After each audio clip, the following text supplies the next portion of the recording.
Assalamualaikum warahmatullahi wabarakatuh. Salam sejahtera bagi kita semua. Selamat datang di KOKMP, Komunitas Kajian Ilmu Manajemen Pendidikan, yang dibina oleh Bapak Amdil Muhammad selaku dosen Prodi Manajemen Pendidikan Universitas Negeri Jakarta. Perkenalkan, nama saya Muhammad Afif Sutiono. Pada kesempatan kali ini angkatan 2020 kelas A. Pada kesempatan kali ini saya akan membahas mengenai konsep dasar kewirausahaan. Baik, boleh kita lanjut. Apa itu kewirausahaan?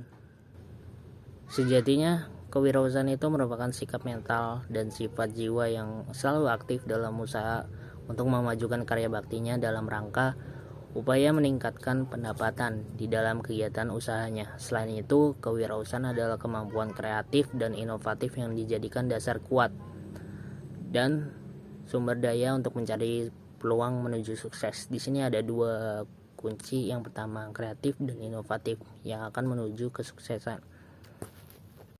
Dalam berwirausaha pasti ada keuntungan dan kerugian. Yang pertama, keuntungan diantaranya otonomi.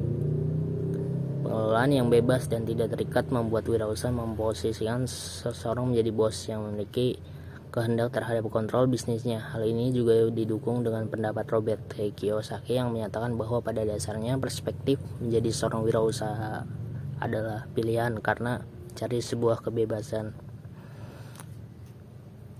Yang kedua, ada tantangan awal dan perasaan motif berprestasi. Peluang untuk mengembangkan konsep usaha yang dapat menghasilkan keuntungan. Motivasi wirausaha. Yang ketiga, ada memiliki legitimasi moral yang kuat untuk mewujudkan kesejahteraan dan menciptakan kesempatan kerja. Hal ini dikarenakan target entrepreneur adalah masyarakat kelas menengah bawah, maka entrepreneur memiliki peran penting dalam proses trickling down effect. Sebaliknya, ada kerugian diantaranya pengorbanan personal. Pada awalnya, wirausaha harus bekerja dengan waktu yang lama dan sibuk. Sedikit sekali waktu untuk kepentingan keluarga, rekreasi. Hampir semua waktu dihabiskan untuk kegiatan bisnis. Yang kedua, ada beban tanggung jawab.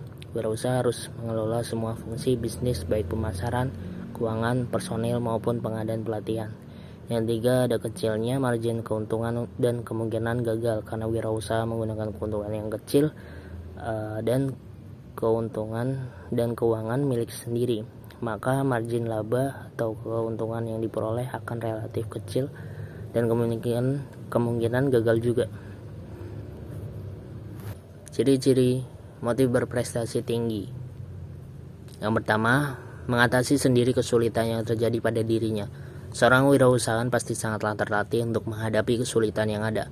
Pasti ada masa naik dan turun dalam berwirausaha, tergantung bagaimana wirausahaan tersebut untuk menghadapi segala tantangan yang dihadapinya.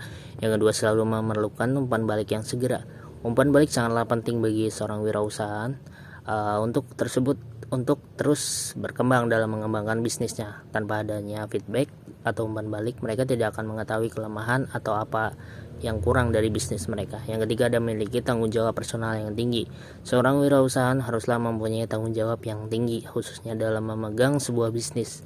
Yang keempat, berani menghadapi resiko dan penuh perhitungan. Setiap pekerjaan tentunya memiliki resiko, baik itu kerja dengan orang lain atau bisa disebut dengan karyawan atau kerja sendiri. Tapi jangan karena risiko yang akan ditempuh sangat berat karena mengakibatkan kerugian besar, maka orang-orang tidak mau membuat usaha. Semua risiko dalam membangun bisnis dapat diminimalisir, tinggal bagaimana cara kita untuk mengurangi risiko tersebut. Yang kelima, menyukai tantangan. Lazimnya dalam berbisnis membutuhkan strategi yang tepat agar tantangan mampu dilewati hingga tuntas. Memulai bisnis harus memperhatikan tentang aspek penting agar bisnis mampu berjalan dengan lancar, baik bisnis kecil maupun besar. Demikian materi konsep dasar kewirausahaan yang saya dapat sampaikan. Semoga dapat jadi manfaat bagi semua yang melihatnya ataupun yang sedang mempelajari mengenai dunia kewirausahaan. Kurang lebihnya saya mohon maaf. Wassalamualaikum warahmatullahi wabarakatuh.